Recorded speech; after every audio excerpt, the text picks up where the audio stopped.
All right, guys, we are live. So awesome to be with you all after Bangkok.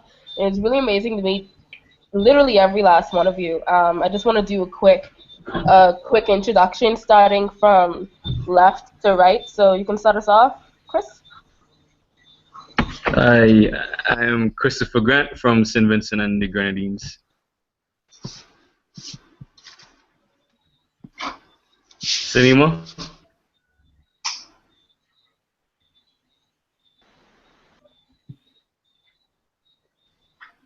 I guess Salima is not hearing. I'll go. I'm Melissa Pascal from Trinidad and Tobago.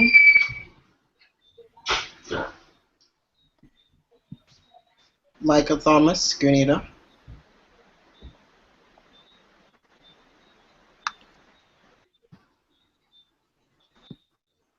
Mark from Haiti.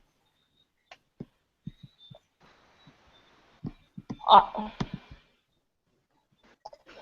Awesome. And Ashley Roll from the Bahamas.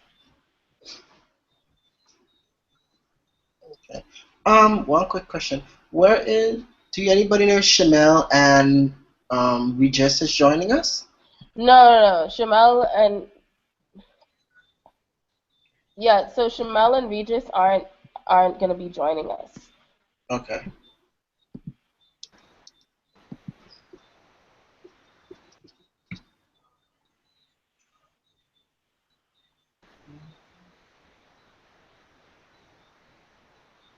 Okay. I guess we need to So move on. is anyone listening to the live feed right now? If so, can you just mute it?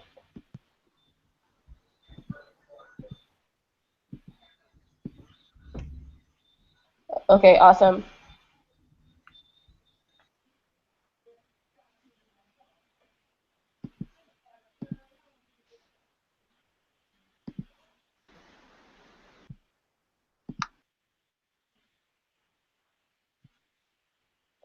Okay, all right.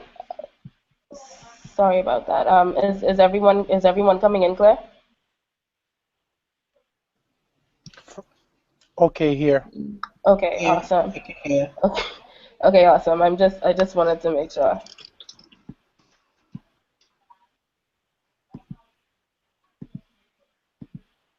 So, does anyone have any highlights from the Bangkok summit that they want to go through?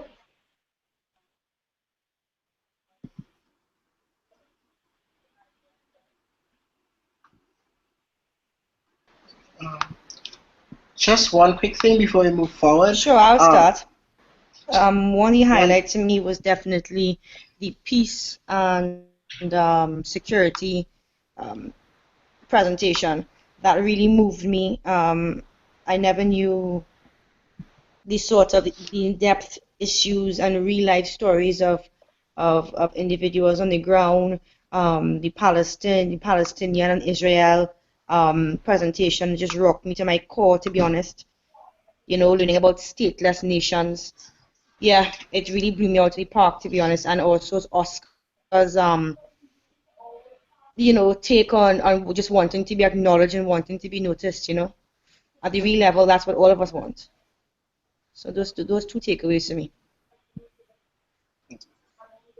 Not to move from I was gonna, but I just wanted to pass a quick note. Shamel is actually listening on the YouTube link, but she said that the comments has been disabled, so she can't make any comments. Oh, okay. So, you guys talk and I'll figure that out.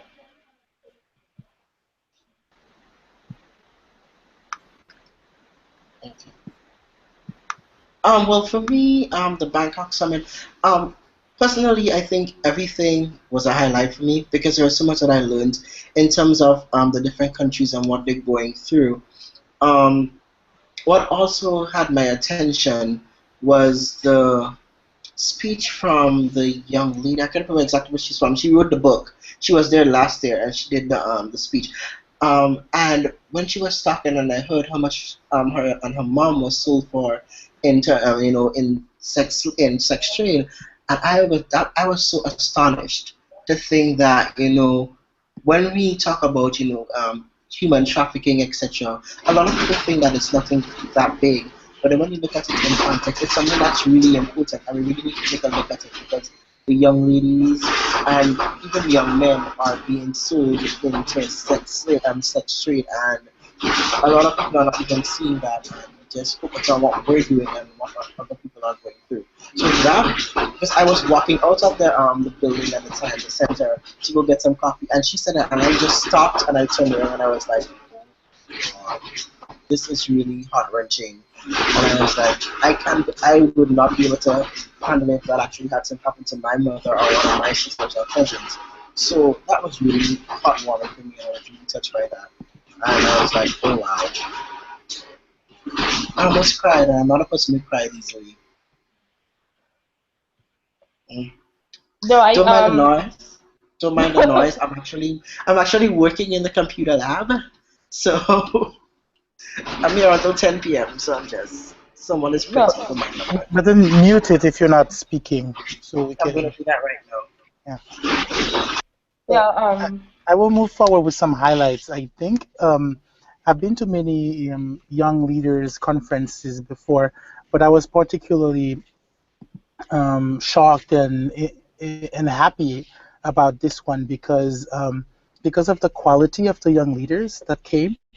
I kind of felt like when you were looking at the enterprises, the businesses who send their youngest, performing young person in the institutions like KPMG, Google, Apple, Unilever, PepsiCo. When you see these type of young people turning around, it makes you feel like the future is right here, and then we're the one that are going to be interacting tomorrow and making decisions.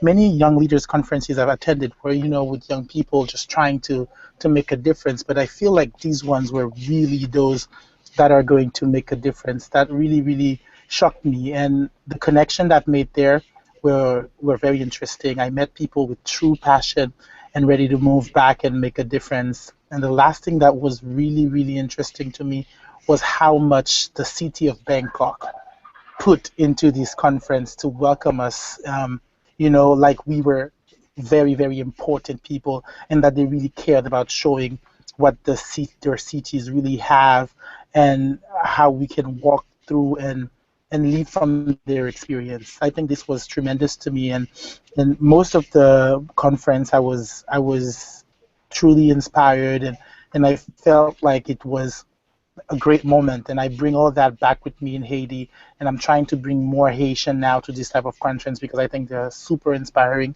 not only because you put the investment in terms of money and infrastructure, but also because they invest in the quality young people that are making a big difference either in the private sector, in the public sector, or activist.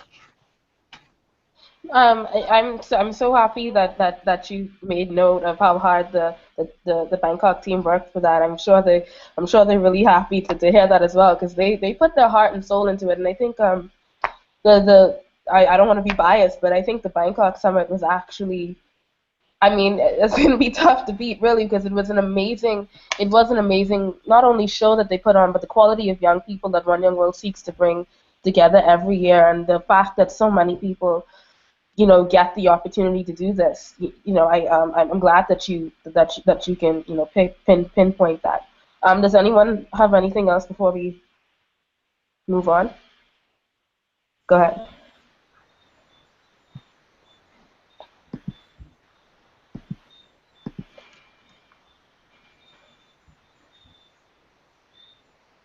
Hey, Salimas. I think she's So still on mute. I don't hear you.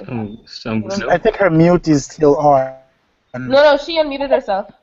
Are you hearing me now? Yes. Okay. It's probably the headphones.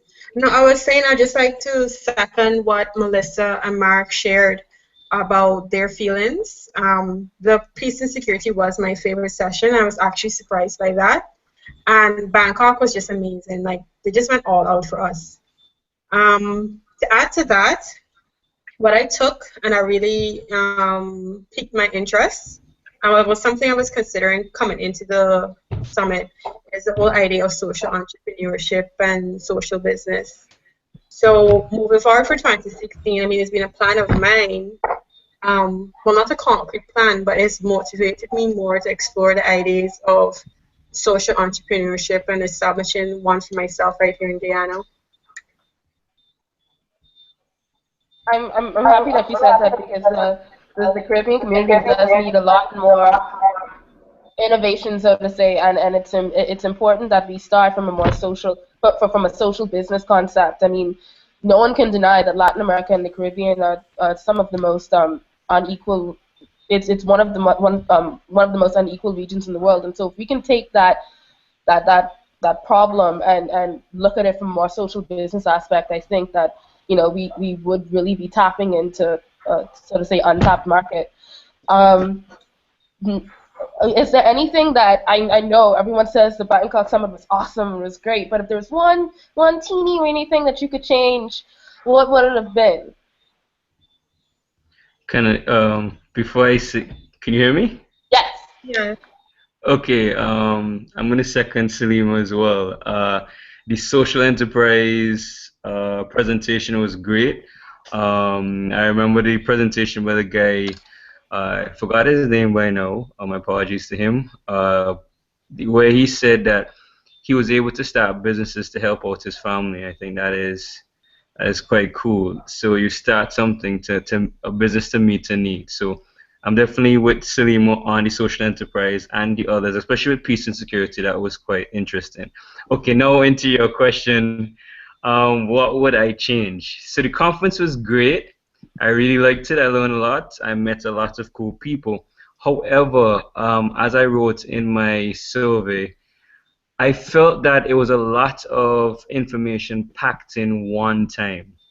I thought that it would be great if we had more than just one internal session where you can choose what you're interested in. So instead of going to the conference center from 8 o'clock and not leaving and not leaving until maybe 9, 10 o'clock in the night, you get a little break for lunch and that's it. It's like so much information. Not that we can't take in information, but it could Yeah. get, yeah, it could get like information overload and you'd be like, ah.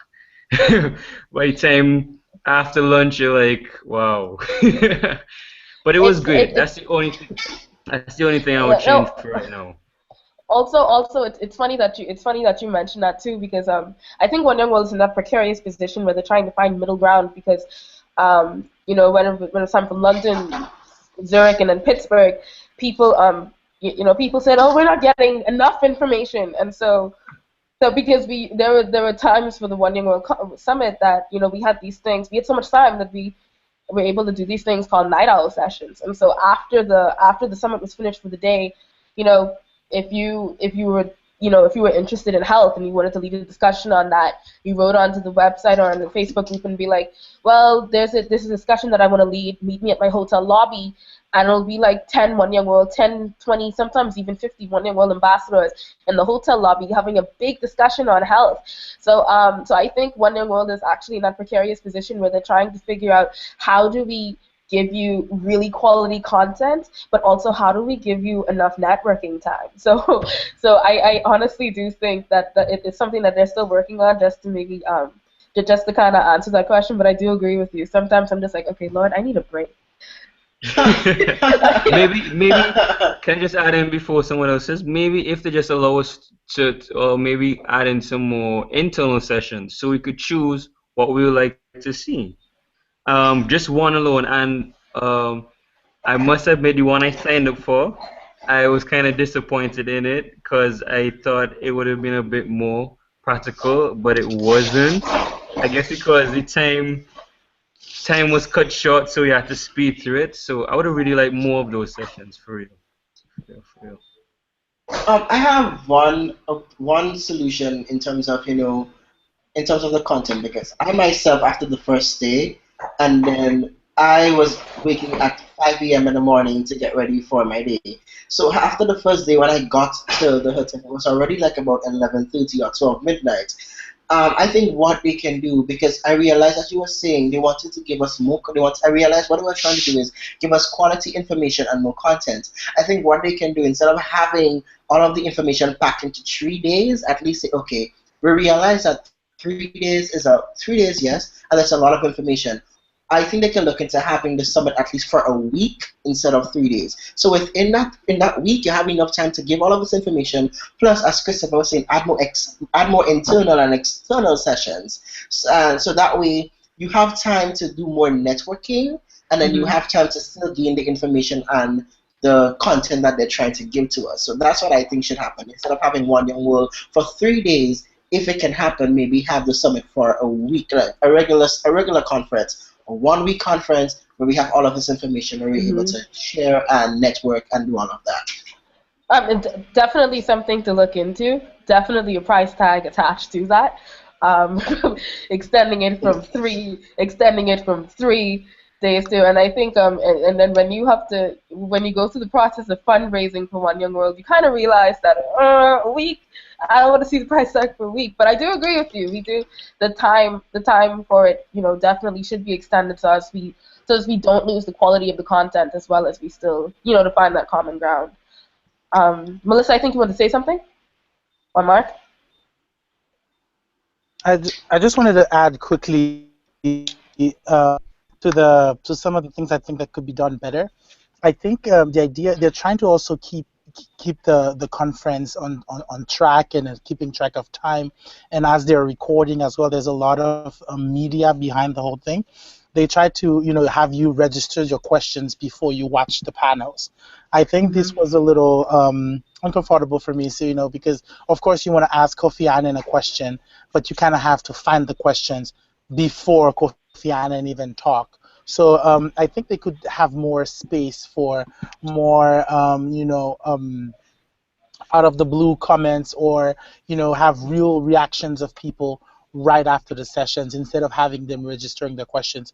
Of course, this is interesting and this is important because they want to keep type of Mm-hmm. time, and they want to make sure they ask good questions, and they want to control a little bit. But I think they need to put more space for for intuition, for free speaking kind of thing. I think that would be one thing that I would definitely suggest that they work on, so they can leave more space as well for more people to talk. So that's my last point. They need to try to be more creative in a way. There were 1,300 people there, and every day you wake up, you feel like, oh, I've never heard from this guy, or I've never heard from this girl. What is she doing? Unless you go in there and chat with them, there's not enough space for all these people to really interact with the panel. It's like you have a lot of people, but not a lot of space for you to hear what they're doing. So that also be something I would recommend. So Definitely, I'm going. I definitely agree with that. This was actually One Young World was actually just toying with this method this year. Actually, it was basically the first year that you had to register questions, and it wasn't, and it seems someone said to me, someone said, well, that's a bit of a dictatorship, isn't it? But when you when you when you know the background for why, so basically there are these things that we call Roger Ranters, people we call Roger Ranters, and so David, like I'll go back to Zurich. So David would say, okay, so every one of you on the mic gets 30 seconds. Ask your question. 30 seconds, then turn to. If you can't tweet it, don't say it. Because if everyone gets onto the mic and says just how much of a special snowflake they are, no one actually gets to the actual question that someone wants to ask. And so we do want to know what it is that you're doing. And so I do believe, yes, I definitely agree with you, Mark. We need to figure out I definitely agree with you. We need to figure out a way to showcase more of the delegates' work, but also that we need to find a way to, get the people that want to stand on a soapbox kind of filter it out in a way, because then you don't end up getting you don't end up hearing the questions. You almost always hear this line, I don't have a question, but I have a comment. And it's a Q&A. It's a Q&A session, and so it ends up being way over time, and it ends up it ends up running people into really really really really really late agenda. So yeah. I think the answer to that whole idea of better interacting and learning about from each other will go back to like what Krista was saying in terms of smaller sessions, because you can't have intimacy and that kind of discourse with over 1,000 people in a room. So I understand where they were heading to, and it was really ambitious. I think it was well executed overall. But if it's you have that place for smaller sections where you can really discuss things in a better way, because 20 people compared to 1,000 people is a whole different volume. Yes, I just want to share one thing in terms of in time management, as one of you said, because at the last day, which was Saturday, you realized that it was so short for time that a lot of things did happen. Because from my session or the special session on HIV and AIDS, to be completely honest, I was really looking forward to the questions because I really wanted to hear what some of the individuals, what some of the delegates really know about HIV and what they really want to know. And then we realized because of the time, they took no questions from the audience and they just kept the interview going. And I kept the session going and I was like, oh wow, I psyched up myself for those questions. I was ready and then there was no questions. Even after the session, I think I came out and I was looking for people to see what they had to say. And I had a conversation like one or two persons and they were saying it was really well, they learned a lot. And then I was like, and then I realized after the session, everybody was already so tired that they just wanted to go about the day and just get the day over and done with. So nothing much really came from the session, and that's what I still want to know. I still want to find out exactly, and I think I'm going to do it in the group on Facebook, like really make a post and here and see if I can answer any questions that anybody might have. But that was my whole thing. It's like on the last day, I was like, okay, we'll get this done, and then time, and they're like, no questions, and I'm like, darn it. Well, Michael, I would suggest that if you would like to, you can also host a live Google Hangout, and that way you can bring into play the entire Caribbean, not even the Caribbean, but the entire One Young World community. And I'm sure we can get people like Matt, those to help you publicize it in order to make that an actual Google Hangout session. I'd be more than happy to help you put that together. Lovely. Um, but yeah, so moving on, the coordinating ambassador position. Did anyone have any specific questions in reference to that? All right. I read I went through because the applications are open, and I read everything, and I just think, just for me, I think I just need the time to really sit and put my application together, because I am a last minute person, so the thoughts are not flowing now. But I think by maybe next week, well, the deadline is Friday, so I think by Thursday, I'll be ready and willing to write and just type something out. So what's your 'Cause question now?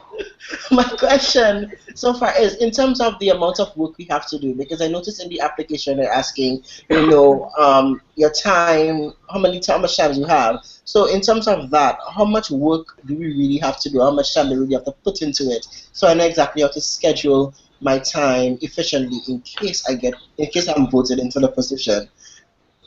So So I'm not gonna lie to you. The coordinating ambassador position takes up a lot of time. Oh Um, Lord. I spent a good portion of 2013 and 2014 crying my eyes out. 'Cause it takes up a lot of time, and a lot of it is really outreach. And how do you reach out to a community as scattered as Central America and the Caribbean? How do you really get people and get, because for the most part, all of us that would have attended the One Young World Summit, we don't have the luxury of being from Europe or North America. We're completely dispersed. So a lot of us, I was talking to Salima the other day. I said it was hard for me coming back from my first One Young World Summit because I was the only one from my island to experience this amazing thing, and I need people to be just as awesome as what I just experienced. Why isn't everyone understanding how awesome this thing was? And so you're by yourself in your country, and it's kind of hard to engage people on that level because a lot of people do end up getting discouraged. A lot of the coordinating ambassador position is really just doing that, and that's what took up a lot of my time, really engaging with people in the region. And so I spent a lot of my tenure. I spent a lot of my tenure as coordinating ambassador actually traveling. And so if I was if I was in a certain city and there were Caribbean and Central American ambassadors in that region, I would say, okay, well, let's have a dinner, let's talk, let's have a chat, and then also I took advantage of the Google Hangout sessions as well. As coordinating ambassador, you also have the responsibility of collecting a lot of data. You need to know what's going on in your region. What are the projects that you're doing? What are the projects that you're doing? What do who's involved in what? Can you write a blog on this? Someone just asked the question, what's the 10-year time? It's basically from now until the next summit. So they'll vote. It's from January to next December to next September when the next summit would be. But yeah, it's a big part of the coordinating ambassador position is data collection. But added on to that, you have to host different sessions with your groups, and also they've added to the responsibility this year planning an event. So yeah, yes. You mean a physical event where all the ambassadors would join you? Well, I think that is still up for discussion. Uh, it can be a virtual event. It can be a simultaneous thing. Or it could be just something online, Can like I, a. It can be something online. Um, so So can it be something where we can maybe even if we put an event, maybe have an activity and we can roll out the activity. Each ambassador in each country can roll out that same activity. It can be something we can plan on doing, and we have an ambassador and we roll it out in that country, and everybody just we take some pictures or do a little video and then we share. Because planning a physical event can be a bit stressful. I'm not saying it's a bad thing, but in terms of funding to have a physical event, it's very difficult. And I am a poor student on a low-income budget, so it's kind of difficult to go to a physical event. But that, that no, just no. that just that just gave me an idea. I don't know. So I'm kind of anticipating on the next question on this one, because actually the idea that when everybody went on stage, when Kate was talking about the cricket and bringing cricket back to the Caribbean, I think that gives us like a real, tipping point that could get One Young World's attention quickly by organizing like some small cricket competition or some type of games in our countries, and then put up all the videos and do a little video with each country in the Caribbean organizing some type of cricket games in their country, and then we could just pull all that together, and that would be organizing an event. Or we all So, fly you into know, one country for a competition all together. I don't know. so Mark, you and I are kind of on the same wavelength as far as that is concerned, and so we so so we could definitely come back to that. But I saw Salima ask the question. Well, let me go back to what Michael said. Yes, I do agree with you. Planning a physical event, um, financially crazy. It probably won't be able to happen in the very first year. But again, it's up to the coordinating ambassador. It's up to the coordinating ambassador for that year to decide what they're willing to take onto their plate, and what they're willing to do. And like I was telling Salima like I was telling Salima a few days ago, a big portion of as Salima was telling me, a big portion of taking on a leadership role is knowing how to delegate.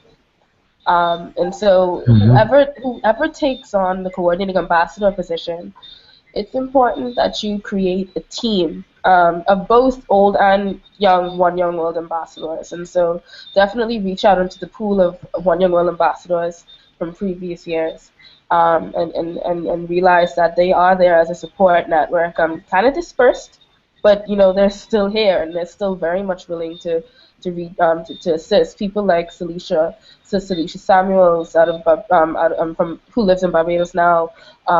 People like Asia Mohammed from Trinidad and Tobago, Kirk Hamilton from Jamaica. They're always willing to lend their expertise and insight. I see a question from Salima. She says, she said, what kind of support do you see from One Young World? At this time, not financial support. One Young World, however, does seek to provide you with the resources that they can. So they've been so helpful to me when it comes to like when it comes to actually like getting stuff like pamphlets and T-shirts, stuff like that for press and publicity. They've been able to do that. They also provide the One Young World platform, and that is also partnered with Huffington Post, that allows you to get your work out there. So wherever they can help you, they will help you. So you know, Matthew Belshaw, the most amazing person. He answers my messages and calls night and day, and he's never afraid. He's never afraid to answer my messages and whatnot. But they're so helpful in the community, as the community liaison. He's so very helpful. So that's the kind of support that they provide. Not necessarily financial, but they do provide that. They do provide the different resources that you would need. I think it will also be important to keep in mind, because Ashley had to remind me also that the coordinating ambassador is not just for the Caribbean, but Central America also, right? Mm-hmm. So I don't understand why they put the Caribbean with Central America, because it's like two totally different cultures and dynamics. So we were. I don't know if you guys know Ryder Mana, but she was the coordinating ambassador for Latin America a year ago, and we kind of said the same thing. So many people were kind of annoyed, but it was I think the explanation that was given to us was it was done purely on a geographical sense, but then they put Guyana back in, because remember Guyana wasn't even a part of, they didn't even have Guyana part of Central America and the Caribbean.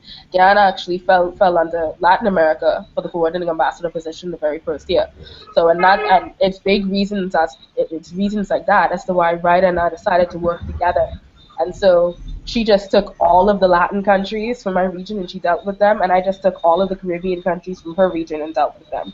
And that's where the One Young World interconnectivity comes into play as well, because you get to see just how connected you are, and you work together, and that's another opportunity for you to be able to work with another coordinating ambassador. So it kind of works out in the end, but it was a bit stressful the first year trying to figure out why. Yeah.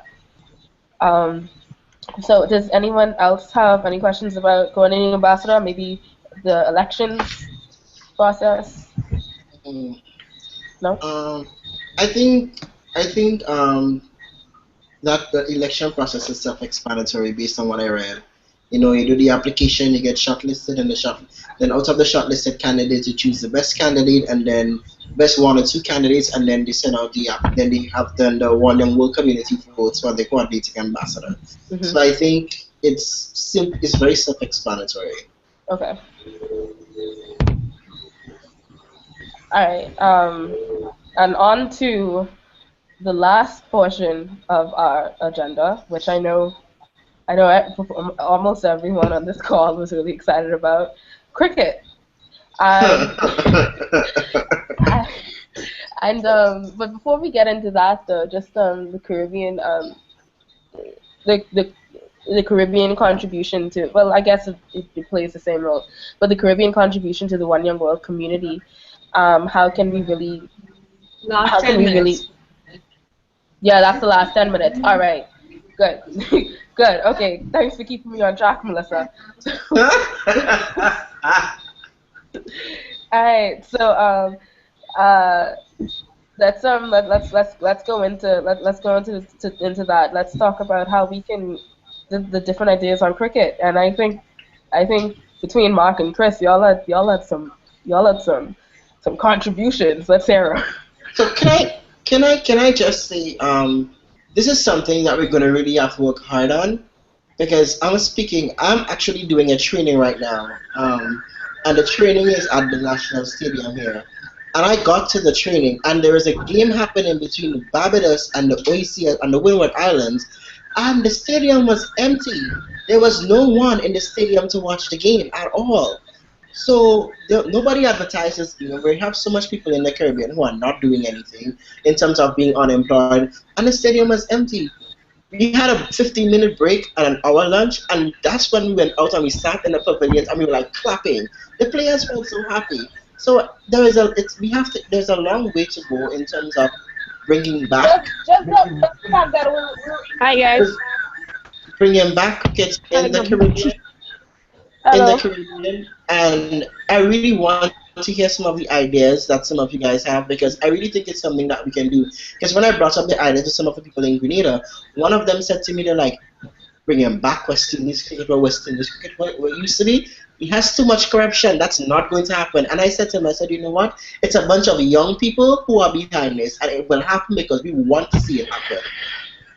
So there's already a negative demeanor about it here in terms of the people who have asked about it, bringing back West Indies cricket. So I think we really need to focus on how we're going to go about it and how we really want to see it happen because we have to change people's perspective on cricket right now because So it is. So I think one of the and I was speaking with an aunt earlier. Okay. She works in the schools. I think where we're gonna find success in this is taking cricket to schools actually. Just because, and I'm speaking purely from a Bahamian perspective. Bahamian kids don't know they've heard of cricket, but they don't know it. They don't. If you show them Interesting. cricket, no, they don't know it. It's not taught. If you ask Bahamians, Baseball? they know baseball. They don't know cricket. And I that's actually I actually did a little survey here in my network in Haiti. I find nobody even practicing or talking about cricket. It's no one knows. No one completely knows cricket. unknown. No one knows cricket. And I know Salima's like, what? But it's the truth. We don't know cricket players. We don't know we don't I actually was speaking to a friend and I said, do you play cricket? You know how to play cricket? She's like, me that thing they play on Downton Abbey? Guys, And Welcome, Vanessa. She just sent in. Hi, hi. Ashley, It's not guaranteed that the will come in. Hello, yes, you guys hearing me? yes, we're hearing you. Oh, okay. Sorry, we I'm hearing late. you I'm and actually at two everybody else meetings. behind you. Oh, okay. Well, sorry, I'm late. I'm actually in two meetings at once. Um, Concerning the cricket, I don't think in Saint Lucia, cricket is one of the sports that we really do take seriously. So I think you hearing me, guys? Yes. Oh boy, I'm getting Yeah, bad yeah, connection. we're hearing you. And you. Yeah, on the cricket aspect, I'm saying in St. Lucia, it kind of we really do take cricket seriously because I'm a vice president of a sports club, my community sports club, and we only focus on cricket and football. For the longest while, the St. Lucian captain for the West Indies cricket team has been a St. Lucian, and that's Darren Sammy. So with the cricket aspect, I think I will be able to assist very well. So I don't know where we will go from there in terms of the cricket thing, but you got everything I said? Yes. All We right. got So yes. the question is here. So the decision about cricket and how we're going to be moving forward with it, is it going to be a decision that the coordinating ambassador is going to take over, or is it something that we have to decide together in this meeting, or I yeah? don't think we should allow, I don't think we should leave it on just one person to lead and decide. It's something we need to work together on. Yeah, exactly. The thing about it is the coordinating, whoever takes up the mantle as coordinating ambassador, I promise you, they're not going to want an extra project. They're going to be really, really busy. So, so if this is something that we want to do as a Caribbean delegation, it's something that we're going to do collectively. And I'm sure, and I confidently speak on behalf of whoever else is going to be the coordinating ambassador, but I'm sure the coordinating ambassador will promote it and support it in any which way that they can. But as far as actually making that decision, the second they get that PDF file from One Young World headquarters in London, they're gonna be like, cricket who? So, so no, I don't think it has. I don't think it has to be a decision made solely on the Caribbean on whoever is the coordinating ambassador. It's whoever. If you decide that it's a project that you want to go forth with, and so many of us are already passionate about it anyway, it's just about us deciding what the project will be, how we're going to be successful at it. Like Salima and Melissa said, don't set the bar so high that we end up, kidding ourselves and failing at it. It can be as simple as us even doing a simple campaign in the schools, getting kids active. Um, getting kids active, getting kids more active. Like Mark said, no one knows about cricket in Haiti. No one knows about cricket in the Bahamas. So it could be as simple as us taking a small task force into one of the primary schools and showing them Hmm. what a cricket bat even is, Right. We and can then maybe And start then from and then you have grassroots. excuse me, you have as well the 4-H clubs in the schools and maybe other youth organizations that could help as well. Is there a stipulation that we can't work with other youth organizations? Because I know there's a health organization called CHLP, Caribbean Healthy Lifestyles Program. I don't know if anybody else heard about that so program. I It's throughout the Caribbean, and they deal with like sports and health stuff, etc. So even maybe working with them as well. Yeah, see, there's no stipulation as to who we can work with and who we can. So one thing that Kate and David always say is, One Young World doesn't own you. They always say it. One Young World doesn't own you. You can work with whatever organization you want to work with once give me 1 second. All right.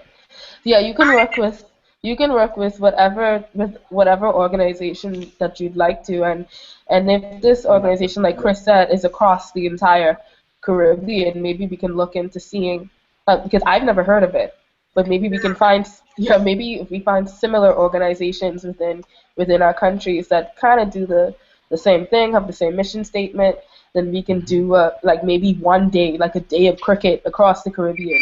Make sure we get enough press on there. I mean, I don't know. What do you have to say, Mark? Because Um, I know that you but, had a point that you wanted to make, Mark. okay, Mark and then we'll go to Salima. okay, Salima, you can go. okay. Oh, okay. Okay, I like to say we need to kind of assess what's going on in each of our countries because Haiti and Bahamas seem so different. Like I can't believe people don't know how to play cricket or never play cricket. And at least from Guyana's perspective, that a lot of people are enthusiastic about it. But the moment you reach like 21, 22, you realize you can't make a living with it, and people just don't care anymore. But I think like in terms of a cricket project, if it is we can do something that matches like the objectives of One Young World and we can merge it. So maybe something with cricket and youth leadership. So it's not necessarily a one-day event, but maybe several workshops and events and activities leading up to something big in Caribbean. That's my suggestion. Like tying Hmm. cricket in, like how we can use cricket, just like how we had this discussion, using sports for social good, how using cricket for social good and youth empowerment. That's my suggestion. Okay. I think I would take it from here if you guys are okay. Um, I think there are two different approaches here. We could go ahead as a group in the Caribbean and decide, okay, guys, we're going to do the same thing. Let's all work toward one initiatives, either using an organization that's present in many of the countries in the region and do the same thing with that organization, or we can decide that we want some awareness around the importance of cricket or the importance of using cricket as sports for good. And with that, each of us go in our countries and as Ashley was saying, get the press on, get the awareness going, and then at the end, we show that each of the ambassadors in the region did something to bring cricket back to the region. It's either going to be sports for good, it's either going to be some type of awareness in a school. It could be all of these things together, and then we can make sure that we archive what we've done during the year or during some time period as what we've done to bring cricket to the region and do maybe a final video or maybe an outlet with pictures and everything. So we show that we have we saw it in different ways and we saw different opportunities around cricket, but we bring all that together in a final piece, or we just decide that all of us are going to agree on doing the same thing. And I think it's better if each one of us look at our own countries and see what we could do using that and then link back to each other and bring the result of what we've done together, but go in different ways and probably piggyback on each other or ask advice from each other on what can be done. I think that could be easier to manage, and it gives more freedom to each ambassador in that sense. That's my idea on this. I Okay, okay. My take on that basically is cricket is not really popular in all Caribbean islands. So I think for example, St. Lucia, Barbados, we can actually go to the Caribbean islands or target the Caribbean islands where cricket is not very common or cricket is not played and start it up from a very grassroots level. Introduce cricket to the Caribbean islands that really do not know about cricket, and then I feel we should just take it from there.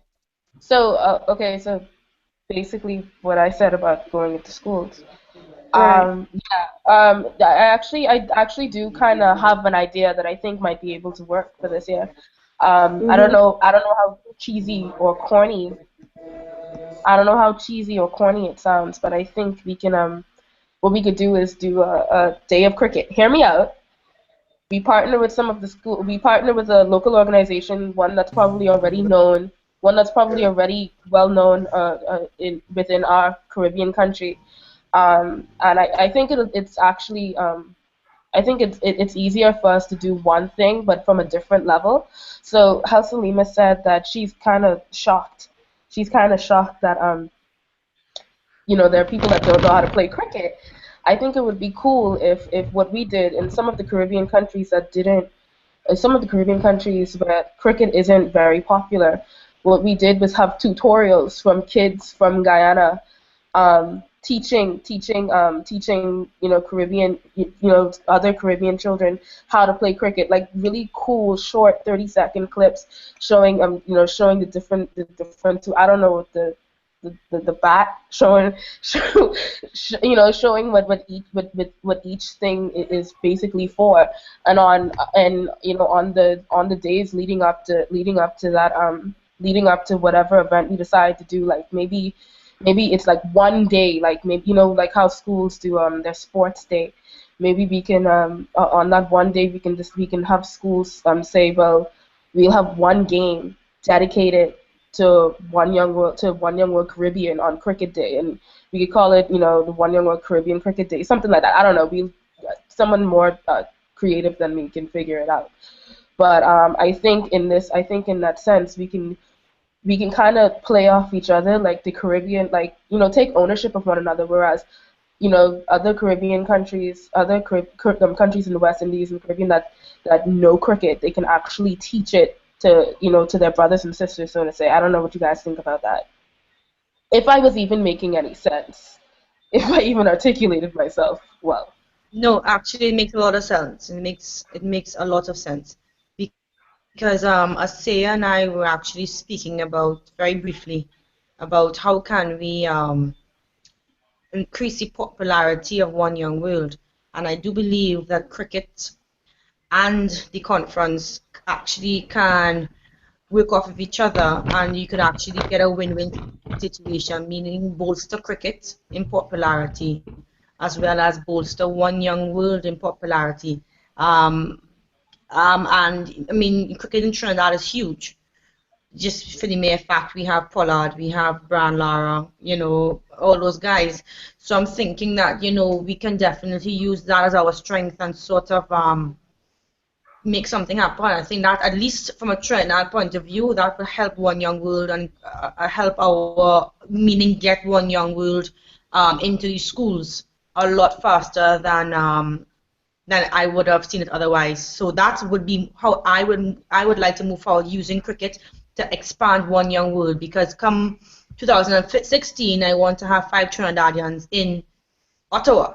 So that is how I am planning to do that. Thanks, Ashley, for saying that, because now I don't have to think about it. You want to have 5, and I want to have at least 20 Grenadians there. Very funny. Wait, definitely, but like I don't, so I don't know if is everyone kind of on. Vanessa, are you trying to say something? Yeah, I was saying that we should not really look at cricket just as a sport, but I did a program where we use sport to build leadership skills in kids. I did that program with Beckwith International program. It's a program I think from London. So you should actually research on that. Where that organization actually sponsors St. Lucia $1 million every year to build leadership development skills in kids. So we could maybe at least try to target them and try and use cricket, to build leadership skills within children in schools. Go Yeah, ahead. Go ahead, Mark. that's it. Um, Awesome, Vanessa.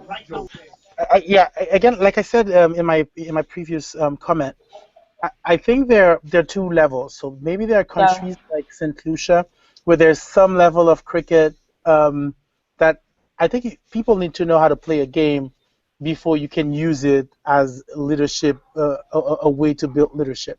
What I was thinking is, since Haiti has basically no knowledge of cricket, um, I think one thing could be, a cricket day, put the media on it, and have people, one or two or three or five people who know how to play cricket, basically teaching people.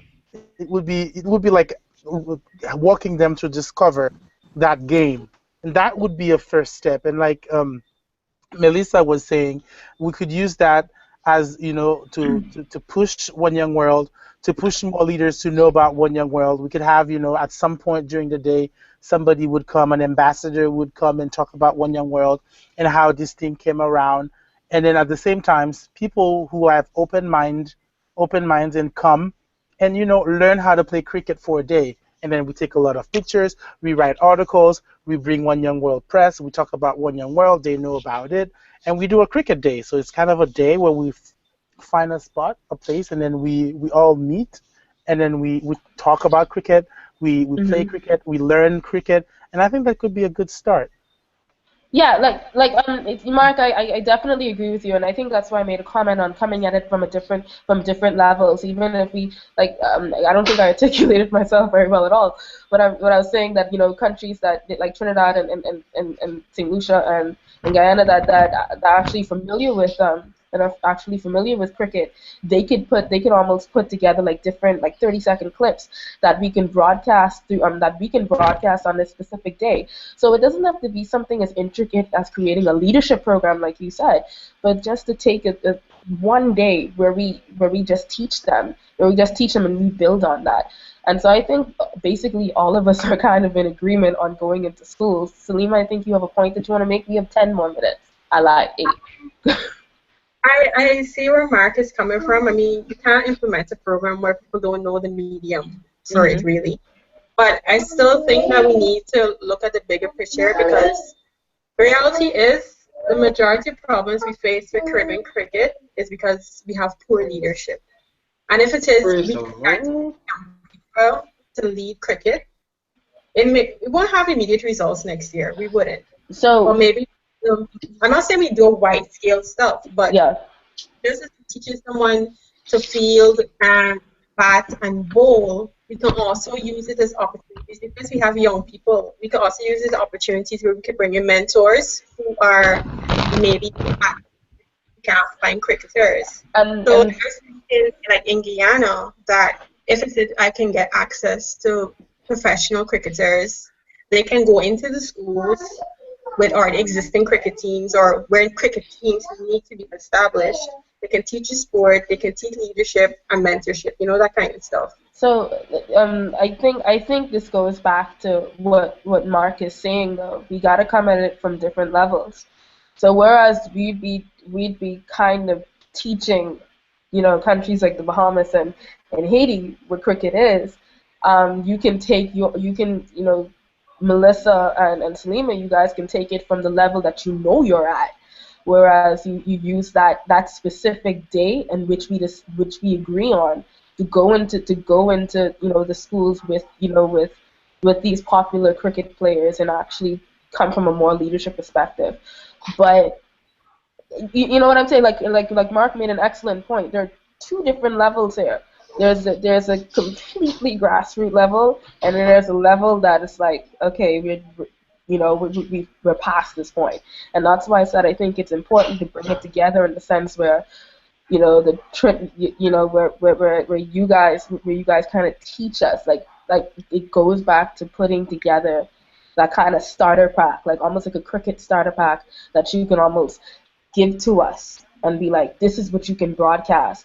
And on a separate note, you can also work on a way where you can get into the schools and use cricket for a leadership. Am I articulating myself well? I feel as if words Go are failing ahead, me girl. today. You're fine. Go ahead, girl. You're fine. Yeah. I think you're making perfect point, Ashley.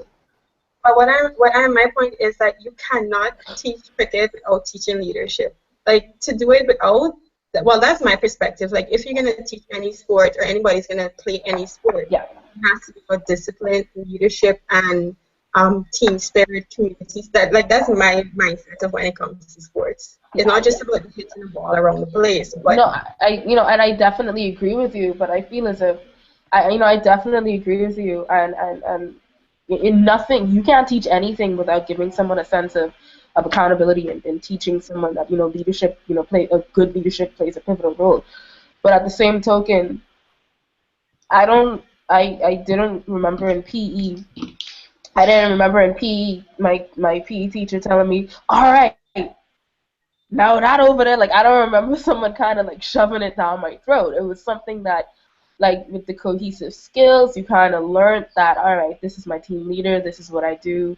This is how it happens. And I think it's about trying to find. I think it's about trying to create a cohesive message, something that isn't too preachy. And John Lando said it perfectly during One Young World. He said, if you find yourself having to preach, um, you're probably already speaking to people that have already been converted. And so I think it's important that we kind of find the balance. We gotta straddle that line. So I think, like I said earlier, and like Mark said earlier, it's different levels.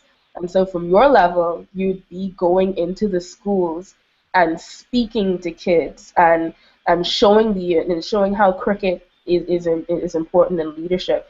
But I also don't think we should go in from that negative aspect and talk about corruption in that sense. If I'm making Again, sense. Ashley, I think you're making perfect sense, and I think I have a program um, where I don't think it's that's what I'm saying. It's not about us teaching them something necessarily, but working with them. Because, like I say, if it is, no matter what we do in each of our regions and countries, if it is we're going to do something that is one young world Caribbean cricket, we need to agree on an objective.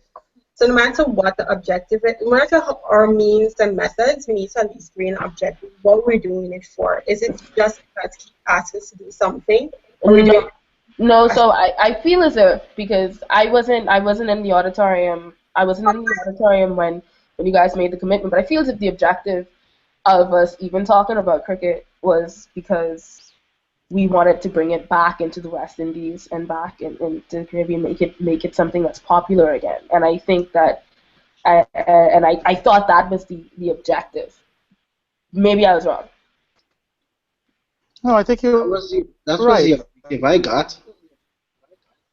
Yeah, it was about bringing it back, and I think again, it's a two-level thing. That's why I like the name of Day of Cricket.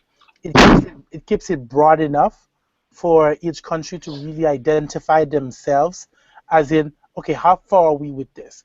How is cricket even known in my country, or is cricket useful to my country, or can I use cricket to help young people become leaders, or do I use cricket to send a message to the authority? And at the end of the day, if each country lay out the objective, we can, in a final piece, like using, what was the day of cricket? What was the meaning of day of cricket in the Caribbean? One thing that everybody would agree about on would be it was awareness. Everybody heard about cricket everywhere in the Caribbean in one day. But each leader find in their own country what was the meaning of cricket. The Haitian will tell you cricket was totally unknown. We did bring the idea to Haitians who may want to practice the sport one day. That's the basic level. Or the other country, a country like Guyana would say, we use cricket to send a message to our authority about corruption. Or someone else would say, we use cricket to educate kids about leadership. And all of that will come together, would send a strong signal about awareness on cricket in one day, using One Young World as a platform to promote this. And I think that's a fantastic idea. I don't know if I'm Mark, clear. that's perfect. Yay. So Okay, I so agree. go ahead, Can I Chris. just? Hey, I agree with everyone. I was just gonna ask, are we gonna like set some timelines? So like, I was just thinking maybe, see now we have so many different ideas and some linking and what's not. If we could set for our next meeting where we come with maybe a plan, saying okay, well, this is what I think. After doing, as Salima said, doing our research on our countries and what level we're at, we're able to say, well, next meeting, okay, well, this is what it is in St. Vincent right now. I could say, well, they don't really play cricket much, but I spoke to such and such, and he's thinking that this is where we could go. And then that could be for the next meeting, because then we need to set like timelines. How we're gonna see what get this project off, because we could talk all from now until, and we're gonna still need to get this part done. So No, maybe that could be. I definitely agree with you, Chris. I was literally just about to say, all right, so we kind of agree that we want to do one specific day, take it from different levels, and use it in a way that we know how. Now what next? Which day are we looking at? When do we want to do this for? How can we Hmm. make this? How can we achieve this in the most in the most realistic time possible? So what I'm suggesting. I'm gonna get that updated list from Matt because I made a boo boo and I didn't invite a lot of people to the meeting, and that was my bad. So I'm gonna get the updated list from Matt. Once Mark sends me the updated notes on this meeting, we'll compile them, put them into one email, show what's been done, and this again, this hasn't been really decided on this whole day of cricket because I still think that a lot of people would have a lot of different things to say on it. I think if some of us are in agreement on it, it's an amazing. I think it's an amazing idea. So even if only some of us are in agreement on it, no one's telling us we can't do it. So yeah, but I'll compile an email and send it out to everybody. Again, I'll do a doodle poll because we all know that I'm a time freak, and then we'll see who's free for when. I'm thinking maybe again in the next 2 weeks that gives everyone enough time to kind of compile what they've found out. Next 2 weeks, that's Christmas, girl. Oh yeah, y'all right? So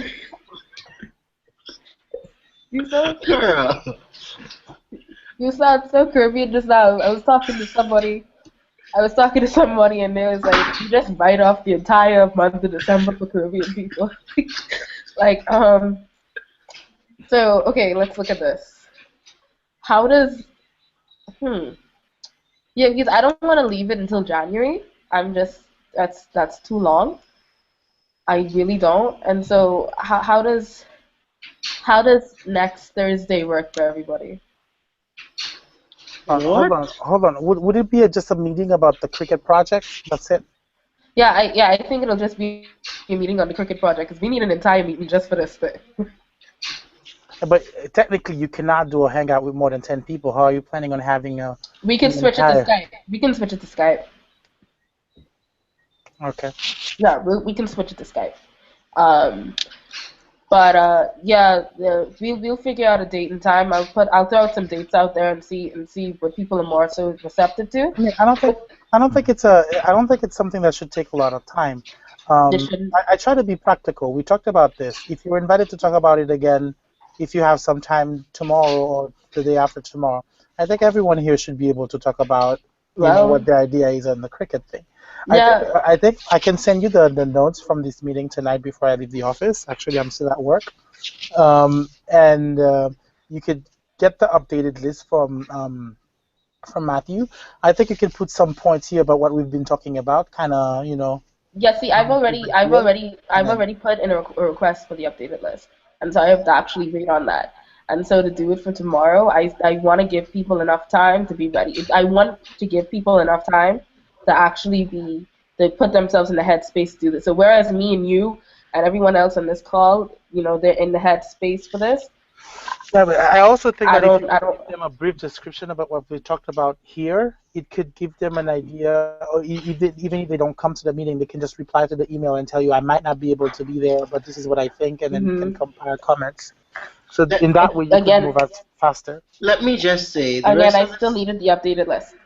Let me just There you say go. the rest of this week is very difficult for me because as I remember I said earlier, I'm doing a training, and for the rest of this from tomorrow we're going later into the training because we have to do a prison visit because it's about case management. So they're thinking about making some of us case managers.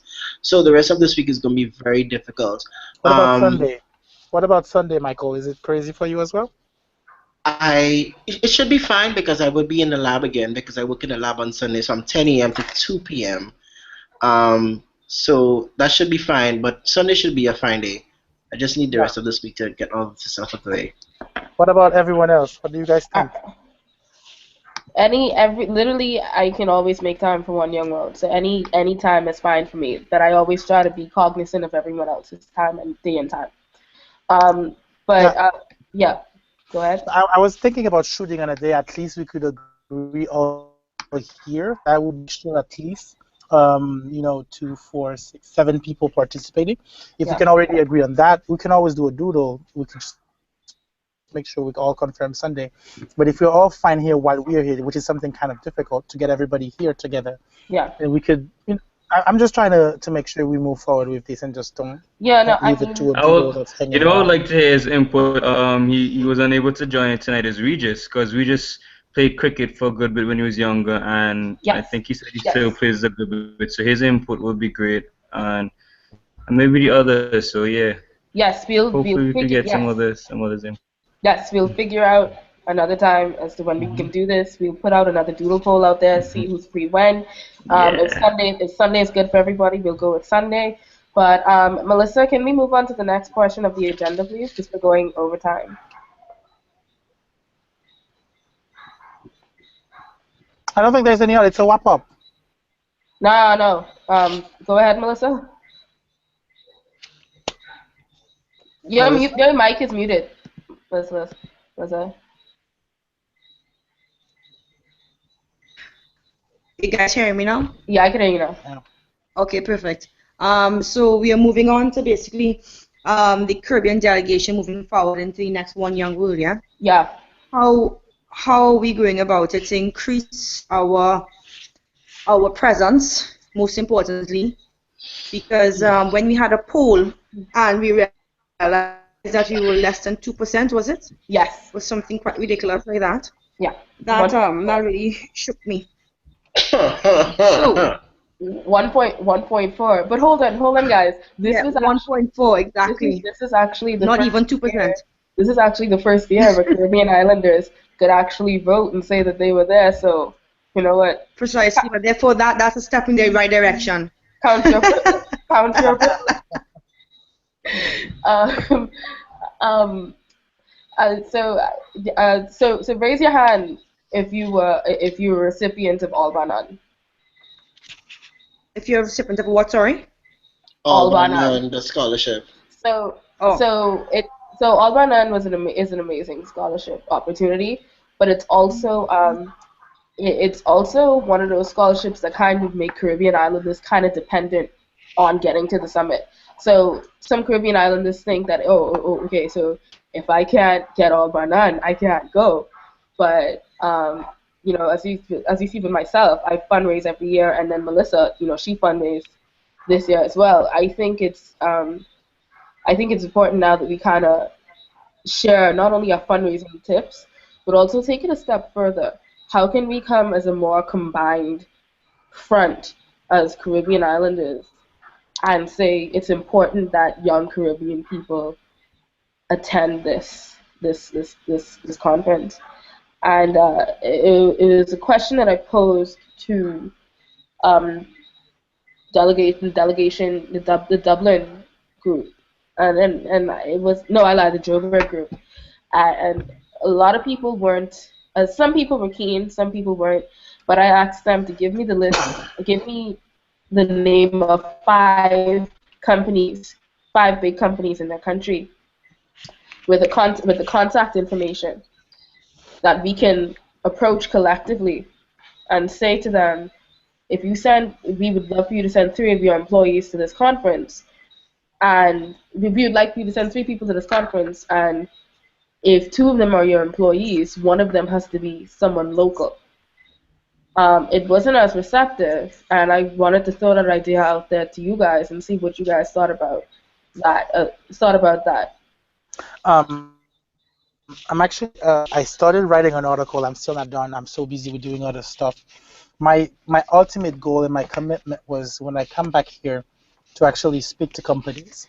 And I think it's ridiculous that companies that have money, they are spending money on other things. They're spending money on Carnival. They're spending money on random parties, being sponsors of random parties, and all that money could be used once in a year to send some people to the conference. So I'm writing an article. That's how I'm starting my awareness. I'm writing an article in the biggest newspaper of where these guys will take their newspapers in the morning and read this on some day and use that actually to begin a campaign talking to companies. There are not many of them here, but just like Melissa, one of my commitments is to bring more people. And I think the only fact that when we're meeting them, we're telling them that other people in other countries are doing the same thing in the Caribbean, to bring more Caribbean people to One Young World is a strength. And showing them, if you guys are doing things like, if you have like handout banners or articles that you guys are also writing, I think it would be important to share them together among us so we can show them it's not just one person asking, and it's every country. I also link back with former Haitian ambassadors. There are 6 of them. Mm-hmm. Who are already involved. We are also, coming together as one in knocking private sector companies to have them invest some money. I put it in 2 steps. Well, my article will come out soon, and I will share it with you. One is to identify, because sometimes they just don't know. They don't know who are the best in the companies. They don't make sure they have a process where they can identify, young, competent person working in their companies. One thing, maybe they can organize like a little competition inside, some type of evaluation process where they can at least first say, okay, this guy is good. Then decide to spend money on them to send them on One Young Girl in Ottawa. And I think if we can join together, bringing tips from each other and how the experience is, and mostly having a real package on what we're doing to convince other private sector business, or maybe the government, because they're also traveling all the time, these guys, and spending money on conferences. Mm-hmm. Mark, I love the idea of a real package. When you're going to address people with money, time is of the essence. Yep. So you can't go there and talk frilly nonsense to them. Give them a strategy, give them milestones, exactly how it must be executed within any corporate office, and that is the way, giving them a clear-cut strategy. I love it. I mean, that's the way forward, I see. And some people, some people ask me, this is Ashley, how do you fundraise? But world peace. The companies want to see a return on investment. They want ROI. So how do you show these companies what exactly it brings to them? And using examples like Unilever, Barclays, Google, Accenture, Europe, you can show them. You can say, well, these big companies are sending their employees, and they send them every year. Clearly, something is working. So you got to look at you have to kind of have a business, like a business mindset to it as well. You kind of have to turn off the humanitarian for a second and think just business.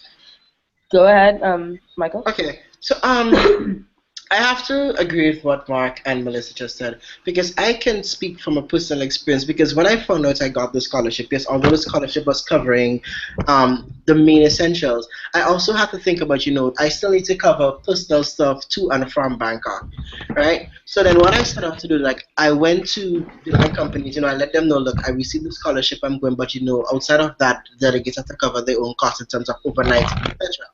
And I can tell you, a lot of the businesses in Guinea that I went to, they were all willing to help.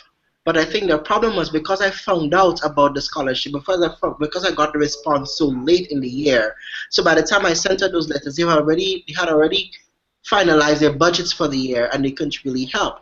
And a lot of them said to me, they said, in the future, if there is another opportunity for us to assist, we will look into assisting, because I went to people like the credit union, the banks. I also went to the biggest promoter in Grenada. His name is Waggy T, and he said to me personally, he said, to be completely honest, if this summit was next year, we were going to assist you. Like, and I also had a conversation with one of my friends who work at Sandals here, and what Sandals do is, when there's an opportunity in terms of staff who are doing well, they will literally give them an opportunity to visit some of the other resorts around the Caribbean to really like help them. So I think in terms of Grenada and tapping into businesses, I believe that Sandals might be one of the best avenues to try in the countries who have sandals in their country, because that way sandals can send two of their staff who are doing extremely well to get this experience, and then the staff can come back in and then share the experience and really see how it benefits them. And then on top of that, we get someone, a non-employee of sandals, to actually go to this event as well. Mm-hmm. But as everybody says, it comes back to how we approach those businesses. Because another company we have Digicel, we have Lime. All of those companies sponsor big things in the Caribbean. And if we can get all of those companies in all of the Caribbean islands who have them to come together and say, okay, every year we're going to put at least close to, say, $1 million a year to go towards sending people to this summit. We can get a lot of Caribbean delegates there. We just need to ensure we can put a proper plan, as Mark says, a proper plan, as Melissa said, and go to them and say, this is the benefits of sending your workers, this is the benefits of sending a local, and you will see exactly how your business will thrive in the future. So we just need to come up with that plan and go out there and sell it. Michael, you said something amazing here. Mapping Caribbean businesses. This is something really important. You just named Digicel, because I also have Digicel in Haiti, and they're the biggest taxpayers. They're the ones spending the most money on Carnival here. And Exactly. And I think Digicel is also in Jamaica. And I think Digicel is trying to break into the Bahamian market, so this would be a perfect opportunity for them to show corporate social responsibility. Are they already there, or they're trying to break into it? They're trying to break into the Bahamian market. They can want me nice. Digicel is already in Trinidad. Digicel is in Trinidad. Yeah. Digicel is in Trinidad, Jamaica. very big in Trinidad. I'm sure they're in But Jamaica. guys, I have to run. But I guys, see that, just keep I see that. I see points for that. me, and I have to run though. I see that. Yes. All right, so we'll catch up. Yeah, I'll send you the information. Melissa. Yes. So next time we speak is about action. No more talking too much. Yeah. Amen.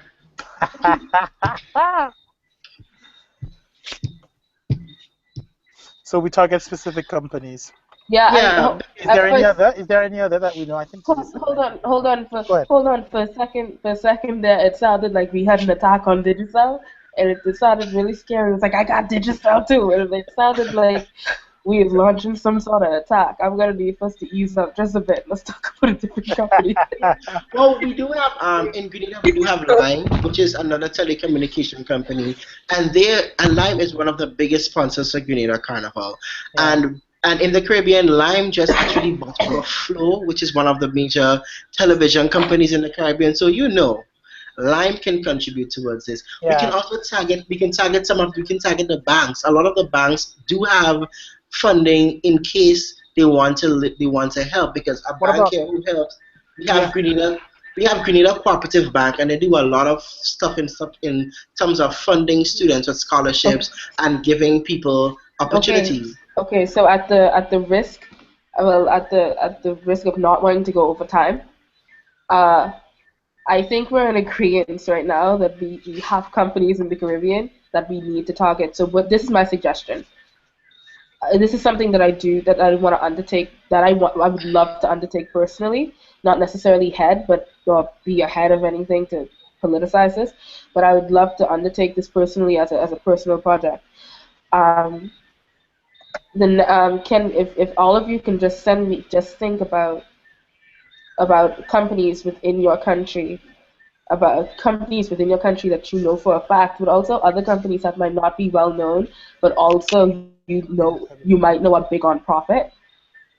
Make a list of that, send it over to me, and we'll cross-reference, and then from there we'll have a separate talk from the cricket talk as to how we can strategize reaching out to these companies. And because this is something, if we're gonna approach them, this is something that we're gonna have to bring in. We're gonna have to bring the One Young World London into this. We can't just Yeah. send an official letter as us, but this is something that we're gonna have to bring One Young World London into. So what we Yes. can do, compile that list. I'll take a look at it. I'll mark them off to make sure that we don't double it up, and then from there I'll send it to Kate, Ella, David Alexander those, and from there we can talk business. Yeah, because as you were saying, I think because remember there's an opportunity for a lot of companies to come on as partners for One Young World. So if they Hmm. come on as a partner, then in terms of in that sense, they're basically getting the exposure that they need, and then they're Yeah. also helping youths as well. So because Yes. obviously as a partner, your logo will be on the One Young World website. Everything that in terms of One Young World, you will be there. You will be known as a international Exactly. partner to Exactly. One Young World. In order to qualify as a partner, you have to bring in like 10. You have to sponsor like 10 ambassadors, so to say. Yeah, I think something like 10 ambassadors, because there's different tiers of partnerships within money. Like most conferences, there are different levels of sponsorship. So you have to bring in like 10 delegates to Do the you think it's conference. also something that could be interesting to the curriculum community? Do they have some money or some funding? Shalisha and Asia, it was something that they were talking about last year, and we never followed through with. But that is also something that we not should look into, because I'm tired of looking into stuff. This is something that we can approach CARICOM ourselves. As far We as also have business relationships are concerned, OECS. yeah, as far as businesses are concerned, we can't necessarily go and send them official letters, but coming from us Caribbean delegates, because some of us within the Caribbean delegation are former CARICOM youth ambassadors, so we can definitely have our name on a letter, compile almost a portfolio of achievements from Caribbean youth involved in One Young World, and we can see what CARICOM has to say on it. But strictly from that business level, though, I know for a fact that One Young World would want to deal with them. So if we can compile that list as soon as possible, send it to me. All of you have my email address. Just send it to me so I can go through it, and then start the correspondence with London. That would be awesome. Question from you guys, your experiences, like what's the support in terms of governments? Because I mean, a Um, lot of governments have youth programs. It's tapped into is the question. I think it's definitely a way to go. I think the ambassador before me that traveled 2 years ago, he was financed by the Ministry of Commerce and Industry. So at that time they didn't have all bar known yet, I think. So it was the You know, government before. Auburn none came into play like in Pittsburgh. Yeah. So it's kind of a government also have money in the youth programs. So my strategy was private sector, government, and international organizations. I think So would be I think we're gonna find most of our success though is gonna be private sector. And yep. then because the public sector we've been, as coordinating ambassador, I've been sending out letters to NGOs and NGOs. Well, the problem with NGOs is a lot of them don't have money, and so I've been sending NGOs letters out. NGOs is Yeah, a yeah. So yeah, but the thing they so need it's money too. Yeah, so yeah. it's it's not like a lot of these governments haven't been seeing the letters. So I think where we're gonna find a lot of our success, it's gonna be from the private sector, and I think from there the governments are gonna take that lead and send at least one person. And I'm really happy, guys, that we're going to be doing this together. And I think it is very powerful when you walk into a business and you tell the guy from a telephone company. I think Lime is also in the DR, telling them that what I'm telling you here, you're going to be hearing the exact same thing on the other side of the border. You will hear the same thing in Jamaica. You hear the same thing. Everyone here is trying to change that statistic from 1.4 to I don't know to what to 10%. So we're going to be all At least committed. 20, maybe 20. Also, we also have to look at the fact that, like I was telling Mark, um, Canada has a vast Caribbean community, so we have to really Yes. be able. We need to do our groundwork, guys. We need to reach out to the consulates down there, to the university students that we know down there, the people that we know that are working, because we're not only trying to get people from just the Caribbean islands as well. We're trying to get a smooth Caribbean contingent down Yep. there, storming it, and Yeah. it'll be a crying shame. It'll be a crying shame if we don't take advantage of that Caribbean community in Canada. Just go out to Caravana with a net. I know. I think we probably all got family in that region, so we can at least encourage our cousins to participate. I have a suggestion. I have a suggestion. Go And ahead. I think we talked about it. A few of us talked about it. I don't know how good it's at. I think Salima was one of them. Salima, Melissa, what's his name? The Jamaican. To Johnny. Yeah, that name is too unique. We were saying, you know what? I know we have so much going on and all of it, but we were saying together, it's like, what if all of the Caribbean come together, countries come together, and try to bring one young world to the Caribbean? So At least one so country. In Trinidad, I think we thought about being in so Oh Trinidad. hell, so I've actually been working on a bid. you've been working on a bid, girl. I Girl, we need to come together as all the ambassadors. We need to come together and bring one young world to the Caribbean. And I actually mentioned the Bahamas, and I was like, I think in the Caribbean, no, the Bahamas is the country who really have the facilities, because when I was in the Bahamas in 2011 for the Caribbean HIV and AIDS conference, and it was at Paradise Island in the Bahamas, and I think. And even not being at Paradise Island and looking at the country, stop, put your hands down, girl. Even not being, even not, even looking, even stepping outside of Atlantis, I think the Bahamas really have the facilities that can host a conference of such magnitude, at least 1,300 delegates, and I think we should at least try to bring one young world to the Caribbean. So I agree with you. I actually have a draft of a bid actually ready to be for the How for the does summer. the bead work? Is it the ambassadors or the countries together? Um, basically it works like this. You need to put together a specific bid. One Young World gives you a PDF of what a bid needs to have in it, and an official events company. So a bid committee would consist of people like me, you, Mark, everyone. It consists of that, also partnered with a professional events company. Um, I can take the time to show you guys the bid proposal that I've been working on for the past couple of months, and then we can tweak it from there. But there are some key players that I've been talking to in the past couple of months, and even in the just literally before I got onto the call, I was speaking to a few people that would be very keen on helping us finding not only the funding but organizing something like this. So I'll keep you posted with what it is that we discuss. So like when I talk to you, it isn't kind of empty-handed, but I do actually have it's about 100 pages. Wow. I've been working on it all summer. But the bid it's about 100 pages. It needs to be tweaked a lot, but I think it has the potential to be pretty successful. Um, That would be in what, in 3 years minimum. um, Yes. in 3 years minimum, Because basically. remember, next year is Ottawa, the following year Columbia, the following year is The Hague. So and you have to look at maybe what 2017 or no 2018. I mean, I mean, we definitely have time to put something like that. Not a lot of time, but there's a lot of money that goes into putting something like this forward. So this gives us the perfect amount of time to actually find that and campaign for that money and kind of hustle for it. So stuff like doing cricket day and Yeah, really yeah. getting that kind of gives a bid proposal a lot more validity. So let's focus on what it is that we're doing now, and I'll definitely share with you guys the proposal that I have. Very good. I think we're out of time, and I need to go home, guys. So Yeah. Yeah, we and need I to need to wrap close the up. people. And I need to close the people lab and go to my mother's house.